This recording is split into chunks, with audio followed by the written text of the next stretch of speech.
Welcome back to the Road to Great Health podcast, where we discuss natural solutions to today's very worst health problems. I'm Dr. Kevin Linderman from Dr. Kevin's Wellness Clinic in South Louisiana, and I'm joined by the architect of our functional wellness program, Dr. Rob DeMartino. How's it going, Doc? Hey, how's the desert over there going at this time? Oh, we're heating up. We're I definitely guess heating so, up. yeah. Getting some good sunlight, that's for sure. Yeah. And I think I'm going to be coming at some point this summer, and it's that summer session. It's like 110 degrees or something like that over Yeah, there. and end of July is a interesting time to hold seminars in Las Vegas. But hey, it's we're inside. We're not doing it outside. We're doing it inside in our comfy little air conditioned spaces. But yeah, it's I get complaints. Trust me, I get complaints. Right. So we have a great show for you guys today. And so today our goal is to dispel some of the misconceptions and myths around inflammation. Because here's the thing. I think I think every patient that I've ever had come in my office over the last 27 years has said, "My doctor told me I have lots of inflammation. I did a scope and your colon has a lot of inflammation." And that seems to be something that they tell everyone, but we're going to bring some common sense ideas to inflammation today. Yeah, I think it's the one place where everybody agrees, right? Like, Yeah, medical, natural, WebMD, right? Internet, right, inflammation's bad, right? Like chronic right. inflammation is bad, but it just gets misconstrued for what it is and what it is not. And then what you do from it from a treatment perspective, right? That's really the biggest place, right? Yeah, chronic inflammation is not going to be good for anybody, but how you Right. deal with that and how you treat that is going to be really the difference between whether you manage something or you actually get to the root cause of it also. Yeah, it seems like telling a patient that they have inflammation. It's like the fireman knocking on your door going, "Your house has smoke coming out of it. Have a nice day." It's like, Hmm. okay, let's figure out where that's coming from, right? There's some source somewhere. Inflammation doesn't just happen for no reason. And so we're going to break that down on how that happens, what we can do about it, and so hopefully by the end of today you'll have a lot more information on what you should do about inflammation. Yeah, it's gonna be a tongue twister to try to try to keep Yeah, going yeah. through all that. That's the But last time I'm it's going to say that one. yeah, maybe don't put those words together. But no, it's totally true, right? It's the smoke versus the fire. It's just it's such, and we use inflammation as a big term, right? Like when Right. you have inflammation. But the reality of it is very nuanced, right? There's lots of different types of inflammation, right? And the easy example is someone says, "Well, I took Tylenol, it didn't do anything, and then I took an aspirin and it helped a ton." Well, everyone kind of looks at them as almost like the same thing, but they're not, just because they're working on different types of inflammation. So the body will inflame in different ways depending upon how it's damaged. And if you can read through that kind of code and pattern, there's a lot of detail there, right? And it leads you to the source of where the problem actually is. Yeah, and we're going to spare the audience of that sheet that you put up at the class where he has a We sheet that are? has inflammation, all the inflammation pathways.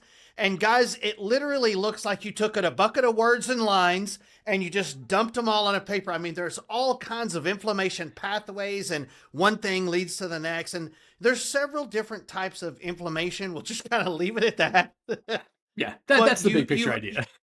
the big picture idea, yeah. But there's science behind all of this, and Dr. Rob, teaches us about how all of that works. You guys don't need to watch the sausage being made. You really just need to understand that there are very specific different types of inflammation, and you got to know where it's coming from and what's creating it.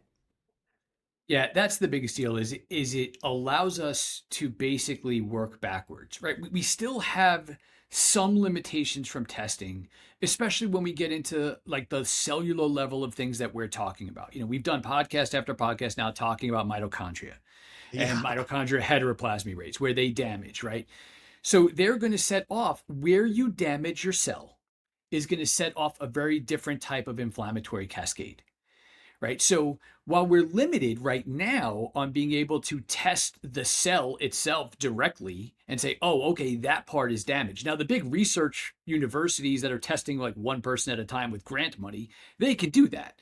Clinically, I can't send you down the road to the, to the Quest or LabCorp and get that test done. So, but what we can do is we can look at the inflammatory pattern and how your immune system reacts towards that, and then work backwards and say, okay, based on this pattern, the damage is here, or the Yeah. damage is in this part of this cell. And then once you know that, really, again, when you get down to like root cause, I kind of like cringe every time I hear somebody say like root cause, because everybody says it. Yeah. Everybody says it about this is cause, that's cause, this cause. When you can get down to where the cell is damaged, we can work backwards from pattern and look at inflammation and say, okay, the problem is here. Yeah.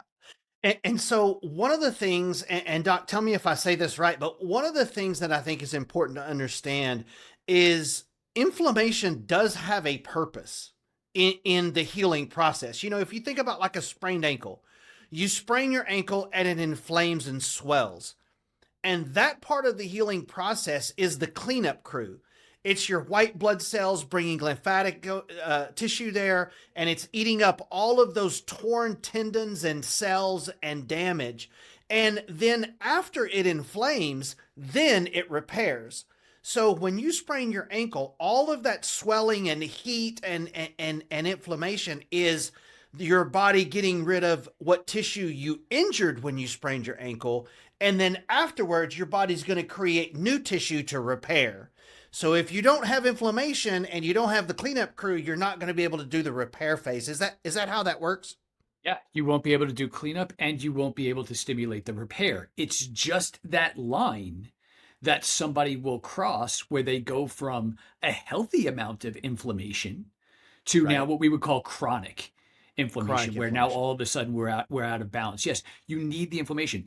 Actually, about when you make energy on a cellular level, about 3 to 5% of all of the energy you make actually stimulates inflammation on purpose, because it's how your cell signals back and forth to tell it saying, hey, we're efficient, or hey, we're not. This guy's not so efficient, so he's got to get fixed, or that guy's really not efficient and he has to get completely replaced, right? That's how your cells signal. So you really have to change a lot of the ideology around inflammation as just being this big bad into it is a signal.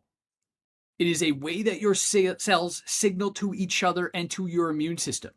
So if you have a chronic amount of inflammation, it means that that signaling has gone awry. And that's the part that has to get fixed, because that's what takes inflammation away at its source. Because if not, all you're doing is working on inflammation, trying to get inflammation down. Like you used the analogy of the fireman before, right? Is there a strategy around if you show up to a burning building, the first thing you want to do is knock out the windows so you can push out some of the smoke so you can sort of see what's happening? Yeah, there's nothing bad about bringing inflammation down to the front end. But if all you do is just sit there and billow the smoke out the windows while the house rages through the fire, eventually the fire burns down the house, right? So, yeah, at some point you have to put out the fire so there's no more inflammation. But if you don't do that, and if you get too aggressive with that, where you're dropping inflammation too aggressively, you'll impede the body's ability to heal. You'll impede Yeah. the body's ability to signal. Is that why with these biologics and these treatments for things like psoriasis and autoimmune with these infusions, is that why we see an increase in cancer rates? Because they push the inflammatory process so down, the cell signaling gets off, and then you get more cell mutation? It's a huge part of it. So when you push the signaling down, right, you stop the repair. But the other side of what they're doing is they're actually a side of it where it stops the actual immune system cells, your white blood cells, from going to the problem. So it literally stops your white blood cells from moving to the area to where it's getting a phone call. So basically, think like your white blood cells are like your police, right? They're patrolling, looking for bad guys doing bad things. And if they get a call from a cell saying, hey, someone's trying to break into my house, right? There's a bacteria that's trying to break into my house, it's going to show up there and try to deal with it for you. But if you have an immune suppressor where you're just working on reducing the inflammatory reaction of it, well, then guess what? The police aren't going to respond. So it's almost like unplugging the phone line so they can't call for help. So the police just don't respond to it, but they're chemically unable to respond.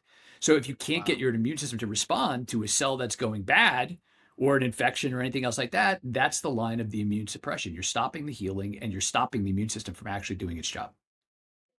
Yeah. So those things aren't really doing anything other than just really suppressing this, just smashing all of this down and letting some of these larger problems kind of fester in the background. Right. And there is a short term ideology to that, right? Go in, kick out the windows, try to get the smoke to go out, right? Because you don't want this to rage. Right. But at the same time, that is not meant to be long-term strategy, right? You're not meant to do that forever and trying to constantly stop that. Like eventually, like I said, you have to take out the fire. And that's why, in my office, I talked to somebody this morning. She's up to 5 different autoimmune diseases. I have 5 different problems. How did this happen? Well, I mean, it's pretty simple. The damage is still there. You keep creating more and more damage. What's damaging your cells is still happening. You're just stopping the immune system reaction to it. You're crushing the inflammatory. You're stopping your cells from calling for help. You're stopping your immune system from trying to help those cellular structures. So yeah, it's just going to progress. You feel a little bit better. And again, there's nothing wrong with that strategy in the front end. But if you just keep doing that forever, you're just going to keep taking damage. And then you're just going to keep damaging the different parts. You're going to get different diagnoses. And then you take different, then you get different types of inflammation. You got to take more meds, right? Like methotrexate blocks one specific type of inflammation, but then so does Humira blocks the same exact type of inflammation. That biologic blocks the same exact type of inflammation. It just does it faster and more aggressively. So that's why they have to move to that one, because the more damage you get, the more fire you have, the more smoke you get, the more aggressively you have to push the smoke down. So that's why, I had to take more medication. I had to up my dosage. I had to take a second one. Yeah, because you got more damage. Damage has to be where this conversation starts.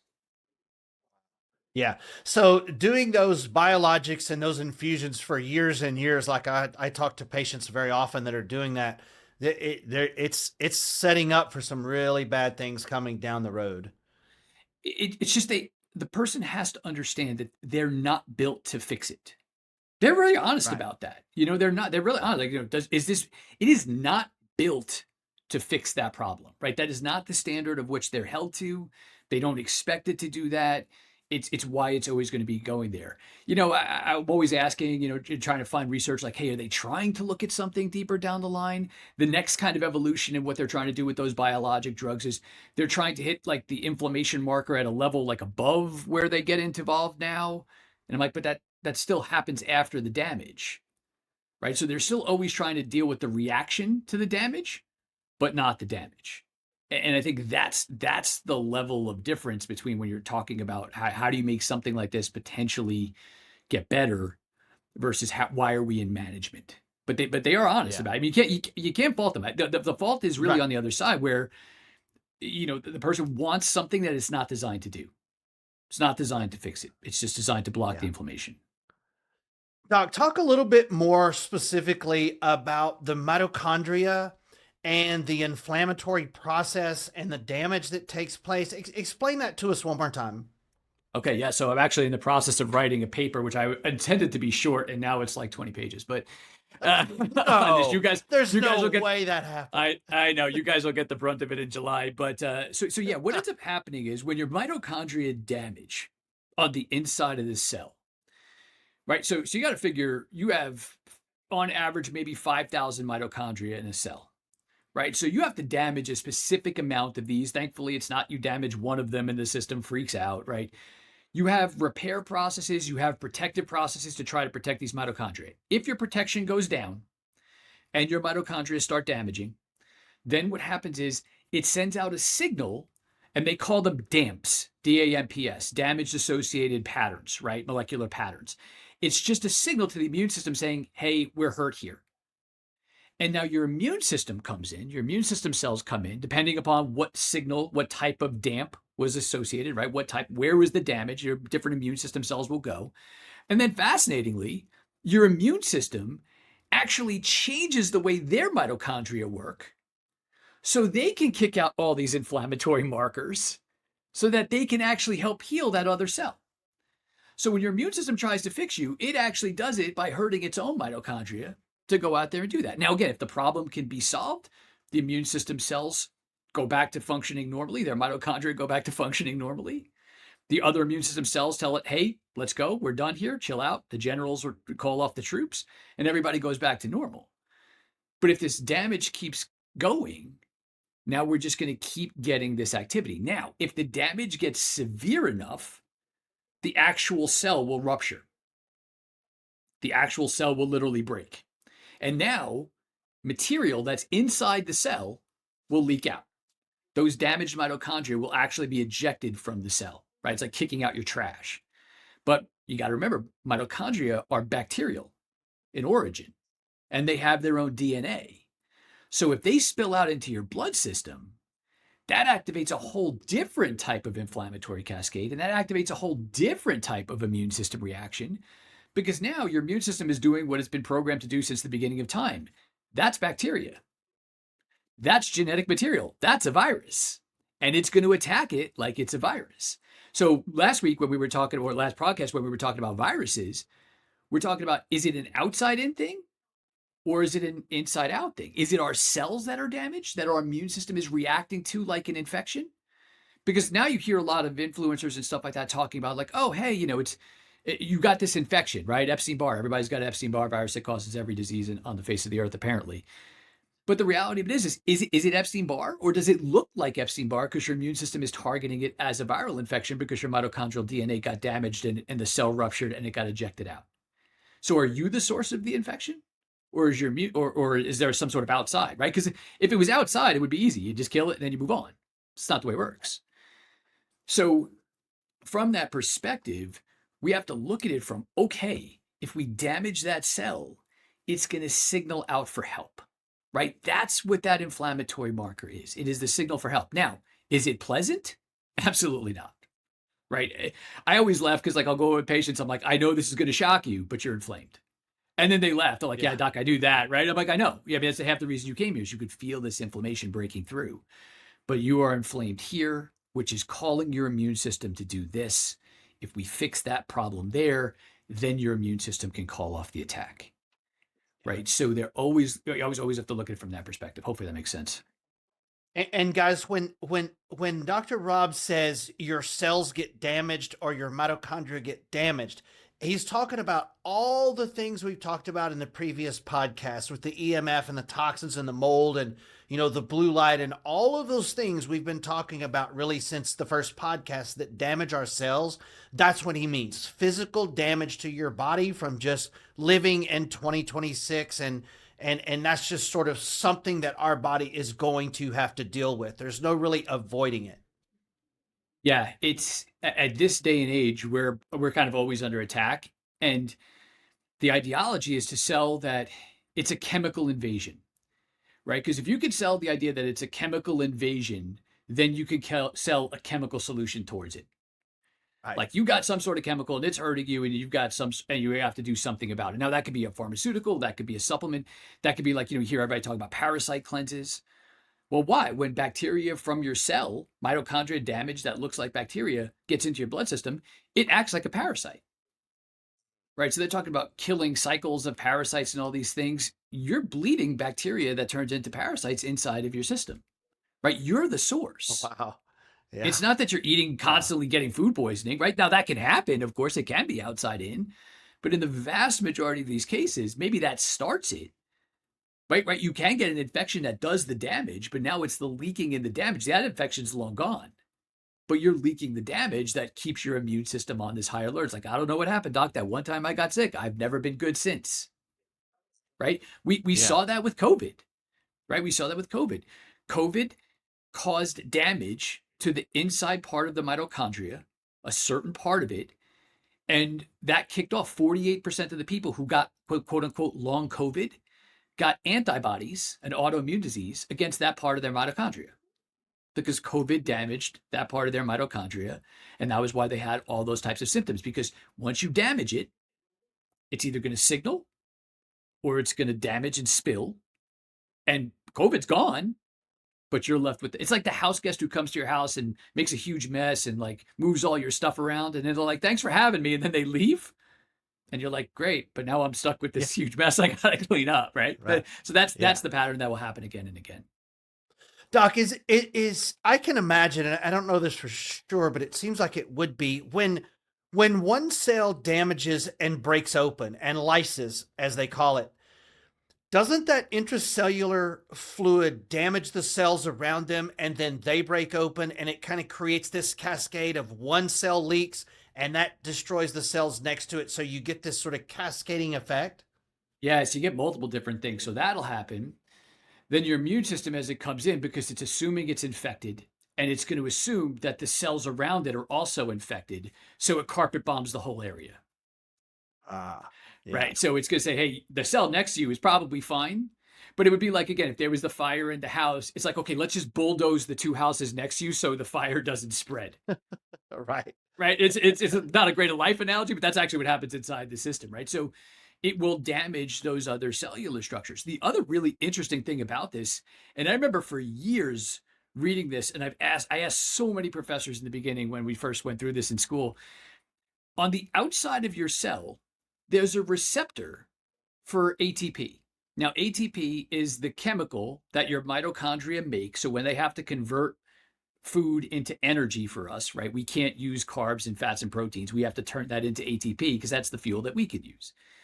So when a cell damages, the energy that you make as ATP, which usually fires up and runs all the systems of your body, doesn't get used for energy. It gets used to go to the surrounding cells, and it hooks onto those cells on the outside of their membranes and basically knocks on the door and says, hey, there's a fire over here. You might want to evacuate in case it spreads.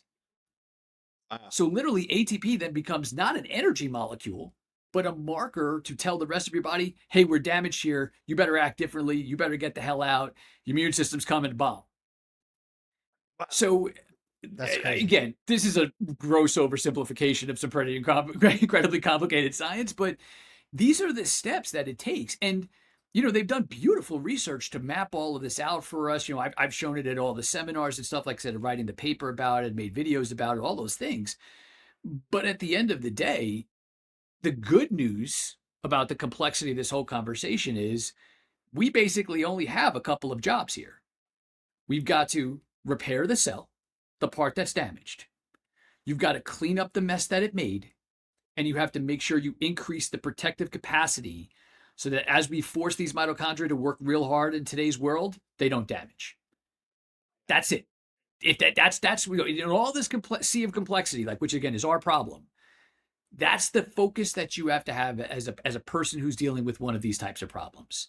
That's what you fix. Because if you fix those things, all of this other complexity kind of dominoes into place. Now, again, our level of understanding of that complexity is to how do you expedite that process, right? How do you not try things like, okay, this is where it's damaged, this is what you do.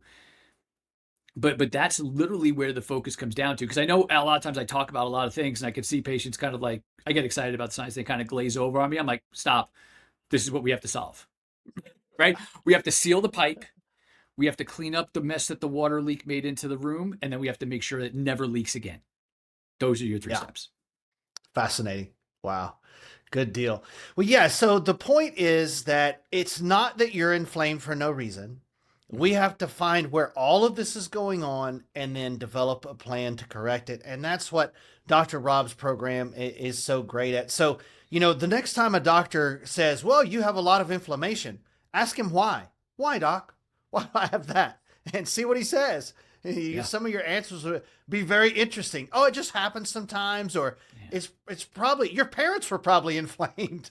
Some people are just like that. You hear that one a lot. And again, I always go back to this idea, right? So Doug Wallace is one of the main researchers that really pioneered a lot of this research, and a lot of the people in his labs, to not name everybody. Yeah. But what he did was so fascinating, because they would take cells that had damaged mitochondria, and they also had damaged nuclear DNA.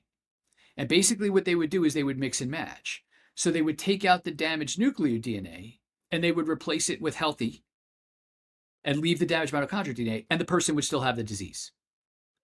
But then when they removed the damaged mitochondrial DNA, or they took mitochondrial DNA that was damaged and put it into a body that was healthy with healthier nuclear DNA, the disease followed wherever it went.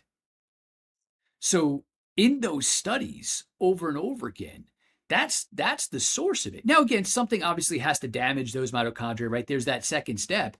But when somebody says, hey, what causes this? Part of your mitochondria is damaged. So why do you get lupus? Why do you get rheumatoid? Why do you get multiple sclerosis? Why do you get X, Y, and Z? Whatever disease we want to name. It depends upon what part, what strain, if you will, of the mitochondria DNA was damaged. Because when that damages, it sends out a very specific signal, And it's very different than the damage in a different part of the mitochondria. So when that signal goes out, your immune system reacts a certain way. If a different signal goes out, your immune system acts in a completely different way. They've mapped this out. Now, again, we can't map it, but they've mapped it for us, right? Okay, if you damage in rheumatoid, the damage is in this part of your mitochondrial DNA. In lupus, it's in that part of your mitochondrial DNA. Now, again, we're still looking at patterns and working back, but this is the next evolution of where this goes, right? I'm always looking at where do we go? What's the next evolution of this, right? But these aren't chemical problems, right? Like we can put in different chemicals to try to make the mitochondria have good fuel, and there's nothing wrong with that. That's a great plan.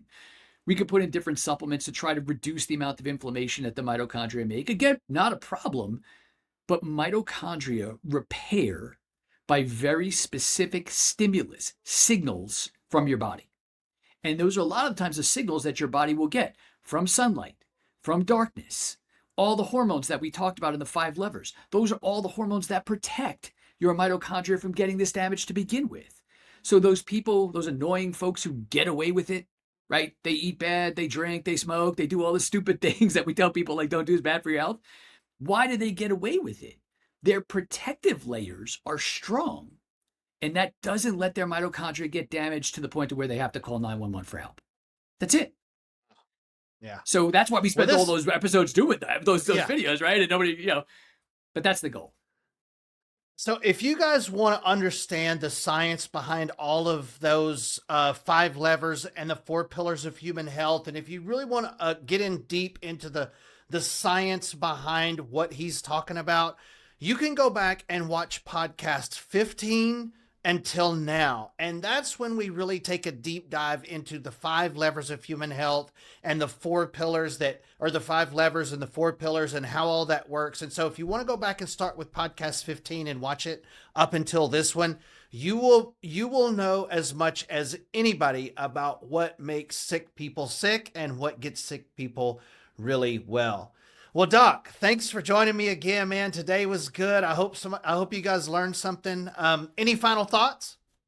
Now, I will let everybody know once that paper's done and up on the sites, because try to work on that, because again, I get a lot of questions about, like, I think we really want to understand the science genuinely, and it's this line of like trying to not make it too complicated, but everyone's like, is there research?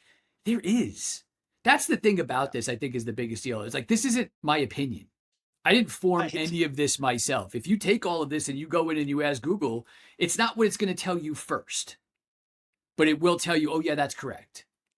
Yeah. Right? So all we're doing here is trying to offer you a different mechanism for what drives this, a scientifically based research methodology that the big pharmaceutical companies are onto, because they're just treating the reaction of that.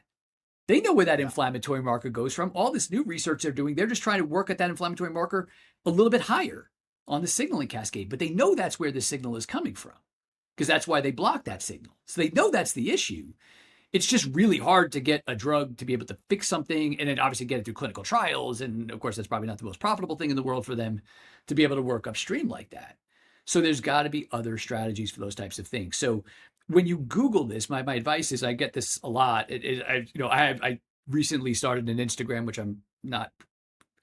My favorite thing in the world to do is not be on camera, right? So, and again, I pissed off a lot of people. I get a lot of really nasty comments, and it's always really interesting until we talk about the science side of it all. But a lot of people say, well, the research doesn't agree. Remember, research takes nuance, right? Like, because most people say, I researched this. I'm like, so basically, you just agree with Google. You let Google formulate your research and formulate your idea, right? Because I ask Google lots of specific questions, and we walk it back in a circle. Like, well, yeah, but that, okay, yeah, no, with that, yeah, that's what it is, right? It doesn't tell you that at the front end. So it's not going to offer you this as the first idea. But if you ask it, it will verify, hey, oh yeah, that is actually true. It's just the level of detail that you need to know to ask. That's why I write all this content. I'm trying to write up this article with all the citations, so it solves all that. Right? That this is hardcore science. It's not going anywhere. This is going to be where the path of the future goes. Yeah, this is the future, 100%. So what we try to do, guys, is we try to give you big pictures for those of you that are big picture guys. That would be me. And then we try to offer the science details of it for the science guys That would be Dr. Rob. That's me. And so that's him. Yeah. All right, man. Another great one. Thanks a lot. And we really appreciate you guys watching. If you're interested or you want to know more about what we do, check us out on our websites and catch us next week. See you guys next time. Thanks, Doc.